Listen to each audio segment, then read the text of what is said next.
8h13. Hoje no Fé e Moral da Igreja vamos falar um pouquinho sobre a existência do inferno. Fé e Moral da Igreja. Vamos fazer um pequeno resumo sobre esse tema que é tão difícil, né?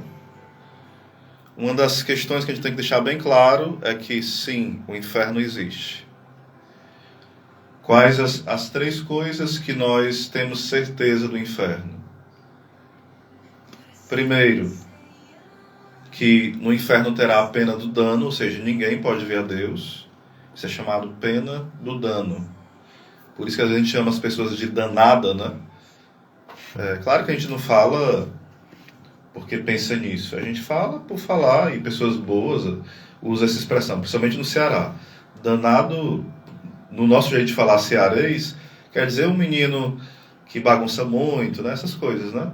Mas se a gente for para a raiz da palavra, danado é aquele que tem um dano, foi danificado. E qual é o dano que a pessoa recebe ao ir para o inferno? Nunca mais vê a Deus, nunca vê a Deus.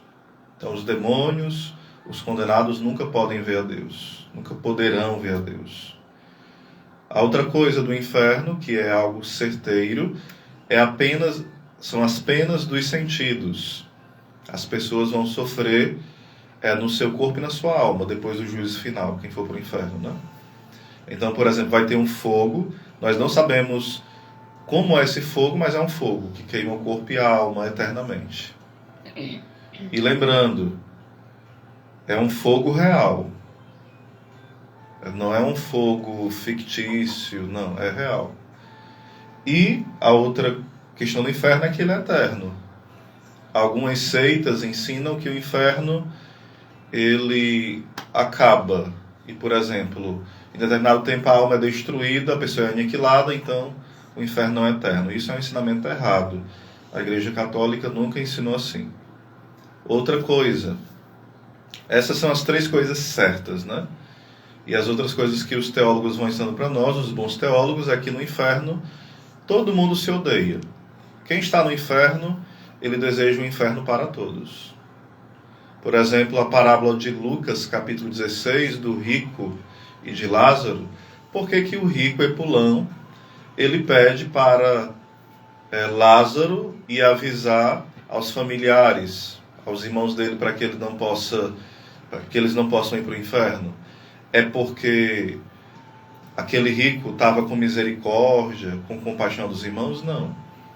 É porque quando nós cometemos pecados nesta vida, pecados grandes e de mau exemplo, as pessoas que viram o nosso mau exemplo, e depois a gente morre, isso é Santa Catarina de Sena que vai falar, né? E depois a gente morre. Então, por exemplo, digamos, Deus o livre, eu sou um ator pornô. Aí eu morri. Fui para o inferno. Não estou dizendo que todo ator pornô foi para o inferno, não. Estou dizendo que você pode ter se arrependido antes, né? Então, o que acontece? Eu morri, fui para o inferno, Deus o livre, e fui um ator pornô, e as pessoas continuam assistindo os meus filmes de pornografia. Então, aquelas pessoas que vão pecando por causa de mim, as minhas penas vão aumentando. Então, por isso, aquele homem, o rico Epulão, da parábola de Lucas 16, ele pede que os irmãos sejam avisados. Não porque ele tem misericórdia dos irmãos, mas porque ele está pensando nele. É um egoísmo, entenderam? Porque no inferno ninguém ama, a pessoa só odeia. Odeia a Santíssima Trindade, odeia a Virgem Maria, odeia os parentes, odeia os santos, odeia os anjos, odeia tudo e todos. Por exemplo, se Deus o livre, 1000 vezes, um pai e um filho, uma mãe e um filho estiverem no inferno juntos, eles se amam no inferno? Não, eles se odeiam. Cada um odeia o outro lá. Entenderam? Se Deus o livre tiver uma família inteira lá no inferno, eles se amam? Não, todos se odeiam. Às vezes as penas no inferno diminuem com o tempo? Não. Elas continuam sempre as mesmas penas para sempre. E para sempre é algo que a gente não consegue nem imaginar, né?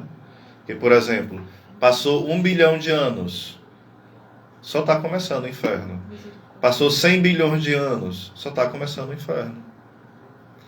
A gente pensa muito pouco sobre isso, por isso a gente apronta tanta besteira, né?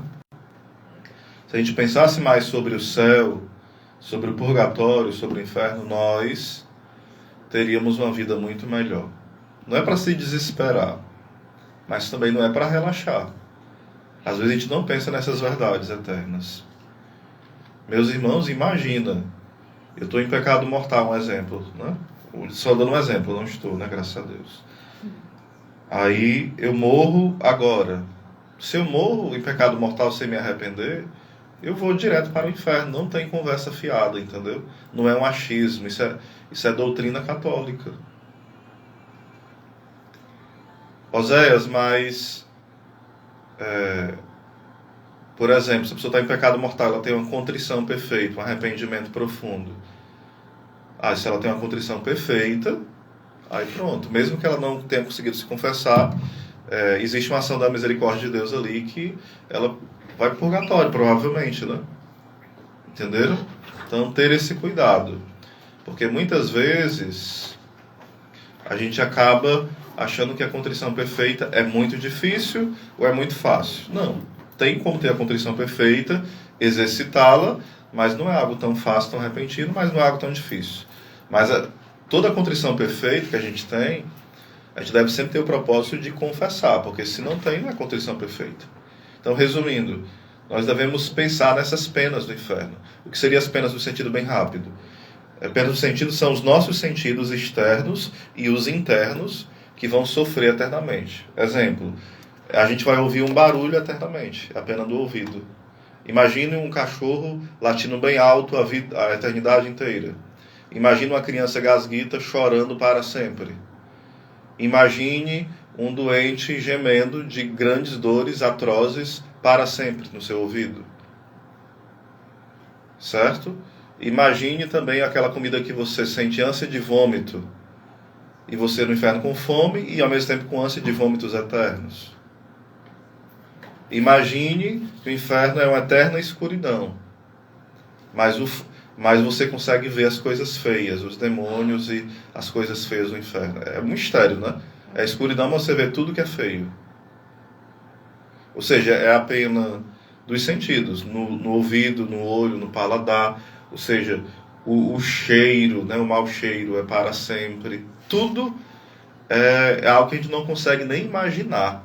E Santo Afonso fala, vocês que não aguentam um quarto quente, não aguentam o calor, não aguentam colocar o dedo numa vela por alguns instantes, vão aguentar o inferno? Então, vamos pensar nisso. Não é para ficar desesperado, é para buscarmos a santidade. Louvado seja o nosso Senhor Jesus Cristo, para sempre seja louvado.